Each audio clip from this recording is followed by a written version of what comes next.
Welcome to Caregiver Relief Discussing Financial Matters. Tell us how we can approach financial matters. Discussing financial matters is probably one of the most difficult topics that your loved ones, that you will, this is one of the most difficult topics that your loved ones are, this is one topic that most loved ones are very private about. In some families, the spouses did not even discuss finances between themselves. And this can be one of the most difficult subjects to approach with your family member. The financial matters of your loved one. The financial matters of your loved one are a very crucial issue that need to be addressed. Do not be surprised when the subject is addressed and you are met with a lot of resistance. You may be treated as an intruder of the worst kind. It is important not to pursue this subject with your family member if it means putting your relationship in jeopardy. Remember, you must build trust with every conversation. In anticipation of a negative response, you must approach this subject with a caring and sincere concern. This is a subject that may take multiple approaches and discussions. The goal of discussing financial matters is to have a clear understanding of the financial resources available at the present time. The long-range goal is to have a sense of financial resources available for the future. Understanding your loved one's potential fears will assist you on how to approach them. Fears and concerns of your aging loved one on financial matters. Understand that they feel that they're losing control over their life. They continue to even save for the future. They always have done the finances themselves and want to continue to do. They mistrust anyone to deal with their money. They have fear of financial loss, and they do not want anyone to know their business.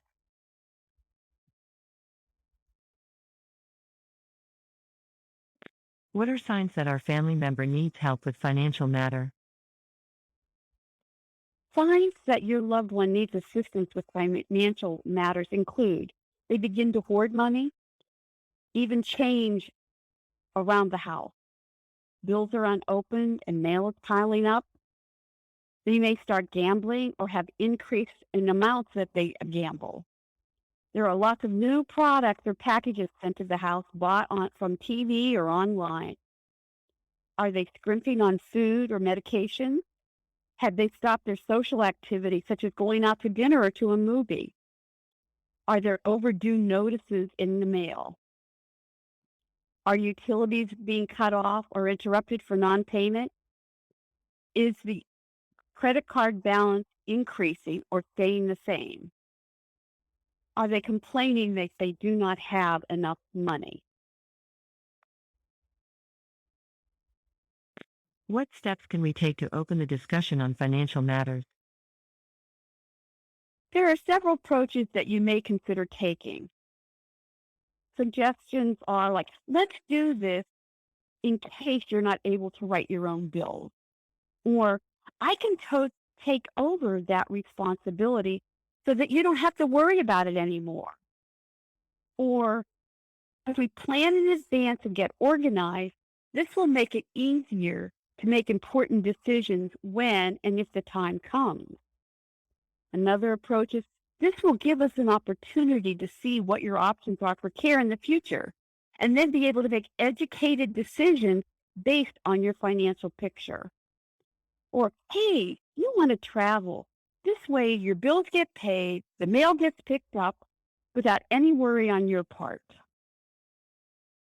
As you assist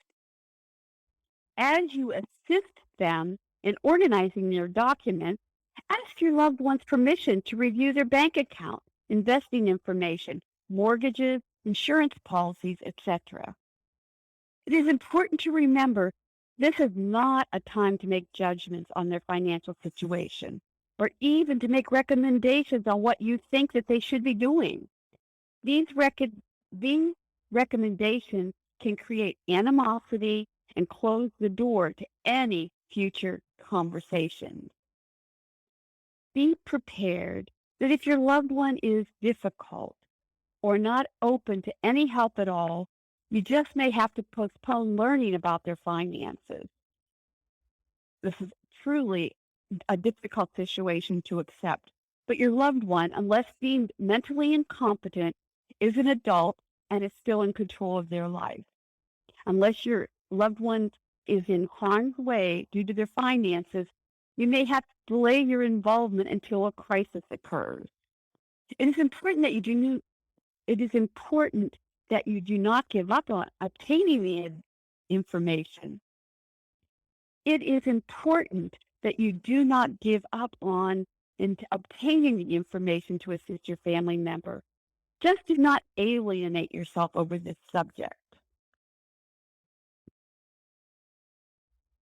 What are the next steps? Taking the first steps into investigating the financial matters starts with reviewing daily expenses, annual expenses, and income. This can be a simple process. List the money coming in and the money going out.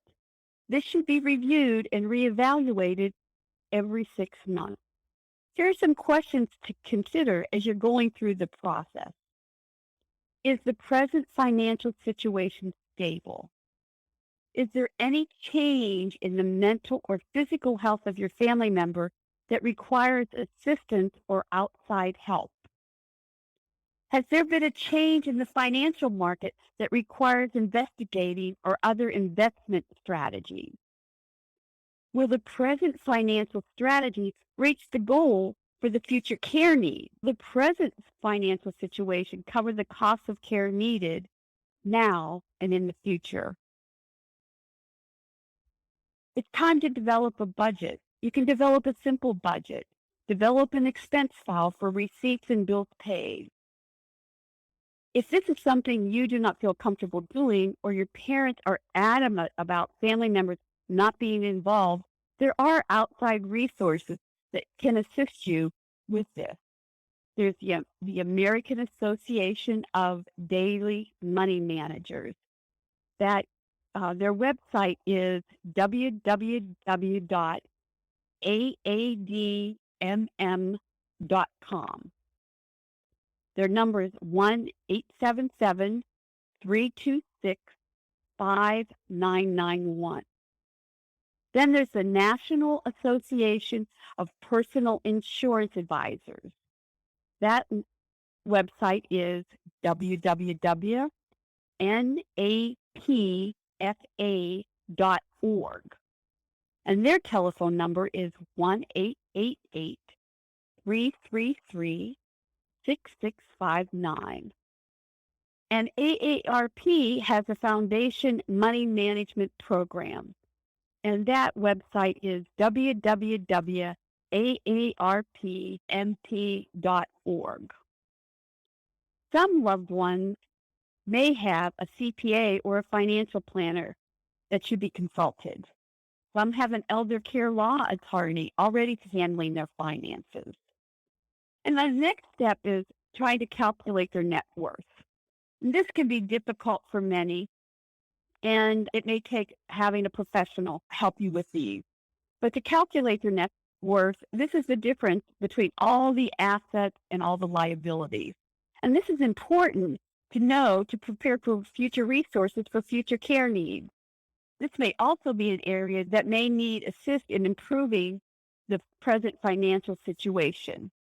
To calculate net worth, you list all bank accounts, all stocks, all CDs, mutual funds, bonds, the fair market value of the house and other property owned. This could also include items of value in the safety deposit box, and assessed valuables, collectibles, specialty items, antiques, and paintings. Result from this may or may not be positive. If the financial situation looks bleak, there are alternatives to change the situation around.